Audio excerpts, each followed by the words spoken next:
అందరికీ వందనములు. ఈరోజు మరో దేవుని వాక్యముతో మీ ముందుకు వస్తున్న మీ సత్యోతమును. మత్తయి సువార్త 10వ అధ్యాయము 5 నుండి 9వ వచనం వరకు.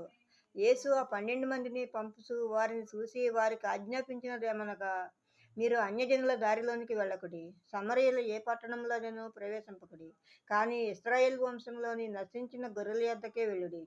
వెళ్ళుచు పరలోక రాజ్యము సమీపించి ఉన్నదని ప్రకటించుడి. రోగులను స్వస్థపరచుడి, చనిపోయిన వారిని లేపుడి, కుష్ఠరోగులను శుద్ధులనుగా చేయుడి, దయ్యములను వెళ్ళగొట్టుడి, ఉచితముగా పొందితిరి, ఉచితముగా ఇయ్యుడి. మీ సంచులలో బంగారంనైనను వెండినైనను రాగినైనను ప్రయాణము కొరకు జాలినైనను 2 అంగీలనైనను చెప్పులనైనను చేతికరనైనను సిద్ధపరచుకొనకుడి. ఆమేన్. మరో దేవుని వాక్యంతో రేపు మీ ముందు ఉంటాను. అందరికీ శుభరాత్రి.